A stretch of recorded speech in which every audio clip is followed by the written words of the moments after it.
ఆ నలుగురు సినిమాలో రఘురామయ్య క్యారెక్టర్ వేసిన రాజేంద్ర ప్రసాద్ సారు కాలం చేస్తాడు. ఇక సావుకి ఏర్పాటు చేస్తారు. ఇక ఆఖరి కార్యం అయిపోతుంది అనే మోపికే నా అప్పు ఎవరు కడతారో తేల్చేదాకా అగ్గి పెట్టద్దు అని సావుకు అడ్డం పడతాడు కోటయ్య క్యారెక్టర్లో నటించిన కోట శ్రీనివాసరావు సారు. ఇక లాస్ట్కు అందరు ముంగటవాడి మేమంటే మేం కడతాం అని అప్పు కోసం పోటీ పడతారు. అది చూసి ఆ అప్పులకు కారణమైన కొడుకులు బిడ్డలు బుద్ధి తెచ్చుకొని ఆఖరి కార్యంగా అనిస్తారు.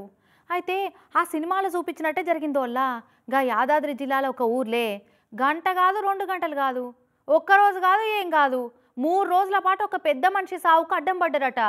ఎవరో బయటోళ్ళు కాదుల్లో స్వయంగా చచ్చిపోయిన పెద్ద మనిషి కొడుకులేనట. చూడురు ఎంత దారుణం ఉందో. నిజంగా మానవ సంబంధాలన్నీ ఆర్థిక సంబంధాలనంటే ఎవరో బయటోళ్ళతోనే ఆ మాట కరెక్టే అనిపిస్తుంది కానీ సొంత మనుషులకు కూడా అట్టనే ఉంటుందా అనుకుంటారు చాలా మంది. కానీ ఉంటుందని మొన్ననే ఒక ముచ్చట చెప్పినాం కూడా. ఇక మళ్ళీది ఇంకోటి, కన్న తండ్రి సావుని 3 రోజుల దాకా ఆపిరట ఈ పెద్ద మనిషి పుత్రరత్నాలు.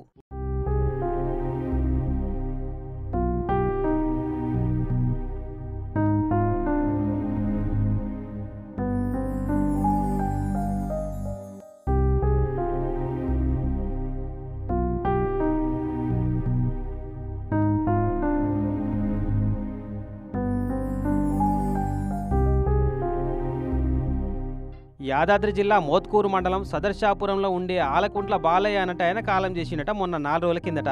ఇక కాలం చేసిన ఈ బాలయ్యకు నరేషు సురేషు అని 2 కొడుకులట. అయితే పెద్ద కొడుకుండి ఆస్తులు వంచక ముందే 2 ఎకరాల పొలం కన్నాడట. ఇక అల్లకెళ్ళి 1/2 ఎకరం అమ్ముకున్నట. కతిమ భూమిని బిడ్డ పేరు మీద ఇంత భార్య పేరు మీద ఇంత చేసుకున్నట. ఇక ఆ భూమిలో నాకెందుకు భాగం ఇయ్యలేదని ఆదివారం సంధి పంచాది పెట్టుకుంటున్నట చిన్న కొడుకు. 2-3 ఏళ్ల సంధి కిස්සర బిස්සర నడుస్తూనే ఉందట ఇద్దరు నడుమ.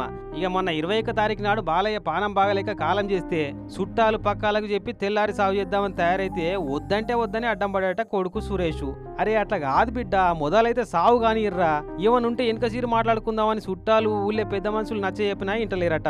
ఇక ఇప్పుడు కాకుంటే ఎప్పుడు కాదే మీకు తెలియదు, నాకు కాగితం రాసిస్తేనే సాగు కానిస్తా అని మొండికేసిండు. పోతేవా వాని పంచాయతీ చల్లగుండా అని పెద్ద కొడుకన్నా పట్టు ఇడవలేదట. ఇక ఇట్లా సల్లపెట్టెల పీనిగను పెట్టి 3 రోజులు పెట్టి పంచాయతీ పెట్టుకున్నారు. ఇక లాస్ట్కు పోలీసులు వచ్చి మొదలైతే సాగు కానిర్రి అటు ఇంకా పంచాయతీ దింపుతామని మాటిస్తే అప్పుడు కానిచ్చిరట.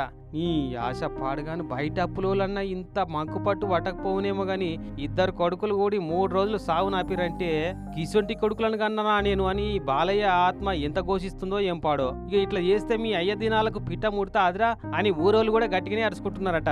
కానీ ఆ కొడుకులేవలో కానీ వాళ్ళ నాయన జాగల ఒక్క పారి వాళ్ళను ఊహించుకొని వాళ్ళ కొడుకులో బిడ్డలో గిట్టనే ఆస్తుల కోసం సావును ఆపితే ఎట్లుంటది కావచ్చు.